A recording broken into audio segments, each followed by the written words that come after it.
थोड़े दिन से मार्केट बहुत ज़्यादा डाउन ट्रेंड में चल रही है।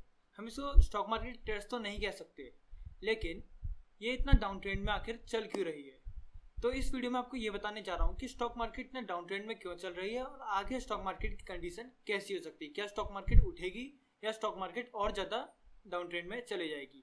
तो नमस्कार दोस्तों, मेरा नाम है गौरव पांडे और स्टार्टअप टॉक्स में आपका स्वागत है। तो चलिए शुरू करते हैं। स्टॉक मार्केट के इतने ज़्यादा डाउन ट्रेंड में चलने के कारण तीन कारण हो सकते हैं। पहला हो सकता है कि ग्लोबल इकोनॉमी में डाउनफॉल।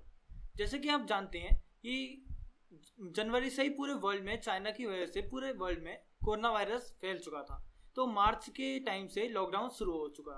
तो लॉकडाउन जब चल रहा था तो सारी इंडस्ट्रीज, सारी कंपनीज बंद हो चुकी थी। मतलब उनने अपना जो मैन्युफैक्चरिंग यूनिट है, जो प्रोडक्शन यूनिट है, सब बंद कर चुके थे। तो अगर मैन्युफैक्चरिंग नहीं होगी किसी प्रोडक्ट की, प्रोडक्शन किसी चीज़ का नहीं होगा, तो स्टॉक मार्केट में या ग्लोबल इकोनॉमी में डाउनफॉल तो आएगा ही आएगा। तो इस हिसाब से जो ग्लोबल इकोनॉमी में जनवरी से लेके अभी तक 6% का डाउनफॉल आ चुका है। तो वो ग्लोबल इकोनॉमी में डाउनफॉल एक मेन रीज़न हो सकता है ये स्टॉक मार्केट में इतना ज़्यादा हम जो डाउन ट्रेंड देख रहे हैं उसका।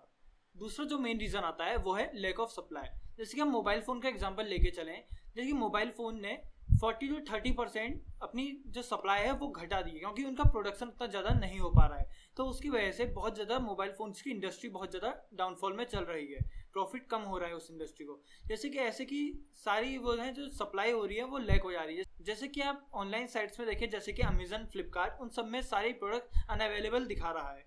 तो इस हिसाब से हम देख रहे हैं जैसे कि लैक ऑफ सप्लाई होते जा रही है। उस हिसाब से एक ये भी मेन रीज़न हो सकता है जो अभी स्टॉक मार्केट का डाउन ट्रेंड चल रहा है उसका।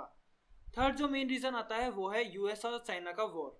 जैसे कि आप जानते हैं चाइना आजकल सबसे चाइना की अनबन चल रही है। जैसे अभी इंडिया के साथ भी चाइना की अनबन चल रही है और जापान के साथ भी चल रही है, क्योंकि जापान का जो एक आइलैंड है वो चाइना कह रहा था हमारा है। वैसे ही चाइना, जैसे कि आप जानते हैं चाइना और यूएस जो हैं, जो दो देश हैं, वो ग्लोबल इकोनॉमी सबसे ज़्यादा कंट्रीब्यूट करते हैं, क्योंकि वहीं सबसे ज़्यादा प्रोडक्शन और मैन्युफैक्चरिंग सामान की होती है, प्रोडक्ट्स की होती है। तो इस हिसाब से अगर ये दोनों देशों में इतनी ज़्यादा प्रॉब्लम चले तो ग्लोबल इकोनॉमी का डाउनफॉल होगा और स्टॉक मार्केट क्रैश होना तो ज़रूरी, स्वाभाविक ही है। तो इस हिसाब से ये भी एक मेन रीज़न हो सकता है। जैसे कि आप जानते ही हैं कि इसी साल के एंड तक यूएस में इलेक्शन भी होने वाले हैं, तो उस समय भी स्टॉक मार्केट में थोड़ा असर जरूर पड़ेगा। तो अब मैं आपको बताने जा रहा हूँ current condition of stock market. Stock market की करंट कंडीशन क्या है। जैसे कि आपने देखा कि जनवरी से अप्रैल तक का जो महीना था उस समय स्टॉक मार्केट में थोड़ा डाउनफॉल हमको देखने को मिल रहा था, लेकिन अचानक अप्रैल मई के बाद स्टॉक मार्केट में तेजी आई। आखिर ये क्यों आई, क्योंकि उस समय भी लॉकडाउन चल रहा है। तो आखिर ये तेजी क्यों आई, इसका कारण है कि जैसे कि सब लोग, लॉकडाउन चल रहा था तो सब लोग, जो सब आम आदमी है वो सब घर के अंदर बैठ गए थे, घर के अंदर कैद हो गए थे। तो उस हिसाब से उनने सोचा क्यों ना इस रिसेशन का फ़ायदा उठा के इन्वेस्टिंग की जाए। तो उनने, जैसे कि जो जीरोधा ब्रोकिंग फर्म है उसने भी बहुत ज़्यादा, मतलब 50% अबव, मतलब 50% से ज़्यादा अपने अकाउंट ओपनिंग का रिकॉर्ड बताया है। मतलब अकाउंट 50% ज़्यादा ओपन जीरोधा में हो रहे हैं। तो इसका मतलब यही जाता है कि लोगों को स्टॉक मार्केट में बहुत ज़्यादा इंटरेस्ट आने लगा है। तो जैसे कि स्टॉक मार्केट में लोगों को इंटरेस्ट आ रहा है, घर बैठे वो सोच रहे हैं कि फटाफट हम क्यों ना स्विंग ट्रेडिंग या किसी चीज़ की मदद से क्यों ना स्टॉक मार्केट से 3-4 महीने पैसा कमा लिया जाए।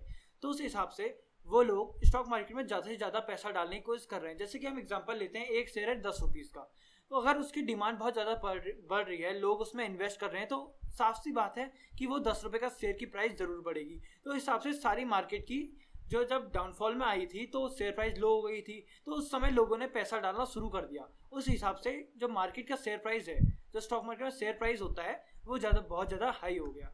तो अब आखिर अब ऐसा क्या हुआ जो अचानक स्टॉक मार्केट में दोबारा शेयर प्राइस डाउन होने लगे।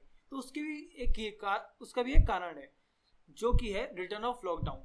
जैसे कि आप जानते हैं अब दोबारा जुलाई में भी दोबारा पुणे में और वो बेंगलोर साइड में दोबारा लॉकडाउन शुरू हो गया। तो इन्वेस्टर को लग रहा है अब अगर दोबारा लॉकडाउन शुरू हो गया तो उससे हमारा कंपनीज में बहुत ज़्यादा लॉस में चले जाएंगी। तो इस हिसाब से हमारा शेयर प्राइस बहुत ज़्यादा कम हो सकता है। तो इस हिसाब से जो इन्वेस्टर्स हैं वो जो स्विंग ट्रेडिंग की वजह से पैसे कमाना चाहते थे, उन लोगों ने अपना पैसे निकालने शुरू कर दिए हैं। तो इस हिसाब से, और जैसे कि अभी फाइनेंशियल रिजल्ट आया, फाइनेंशियल ईयर का मतलब रिजल्ट आया था Q1 का, उसमें भी बहुत ज़्यादा कंपनीज ने अपना लॉस दिखाया था। तो इस हिसाब से भी उन कंपनीज से बहुत ज़्यादा लोग पैसे निकालने लग गए।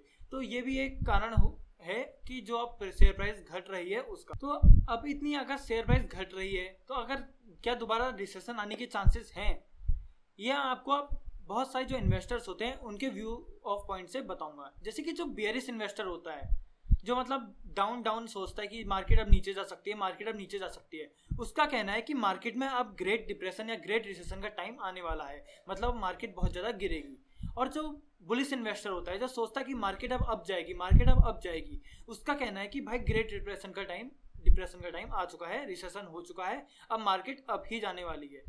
तो सवाल ये आता है कि इस पीरियड में हमको क्या करना चाहिए, जो हम इन्वेस्टर्स हैं हमको इस पीरियड में क्या करना चाहिए। इस पीरियड में हम बस एक चीज़ जो हम कर सकते हैं सेफ इन्वेस्टिंग के लिए और अपने पैसे बचाने के लिए, वो है एक अच्छी फंडामेंटल वाली कंपनी को चूज़ करना। जैसे कि कोई बड़ी कंपनी जैसे कि रिलायंस हो गई, HUL हो गई, इनके फंडामेंटल्स बहुत ज़्यादा अच्छे होते हैं। जैसे कि आप फंडामेंटल एनालिसिस करके कंपनीज को पहचान सकते हैं कि कौन सी कंपनी अगर फ्यूचर में क्रिटिकल कंडीशंस में सर्वाइव कर सकती है। तो सवाल ये आता है कि जो ये पीरियड आ रहा है, जो स्टॉक मार्केट गिर रही है, तो उसमें हमें जैसे इन्वेस्टर्स कैसे बच सकते हैं। तो इससे बचने का और अपना मनी सेफ रखने का एक कारण ये हो सकता है कि हमको एक स्ट्रॉन्ग फंडामेंटल वाली कंपनी चूज करनी है।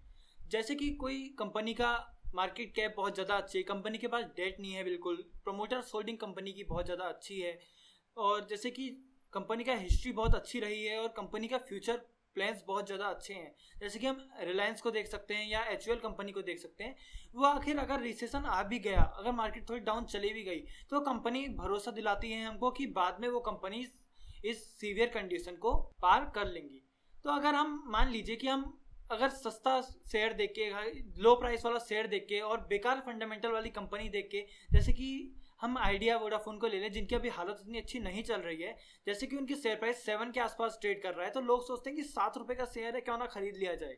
तो ऐसा हमको अभी नहीं करना है, क्योंकि ये जो कंपनीज है इनका डेट बहुत ज़्यादा है, इस कंपनी के पास इनकी प्रमोटर्स होल्डिंग उतनी ज़्यादा अच्छी रही नहीं, कंपनी लॉस में वर्क कर रही है। तो ये आखिर ये अगर रिसेशन आ भी गया तो ये कंपनी अपने को कैसे सर्वाइव कर पाएगी।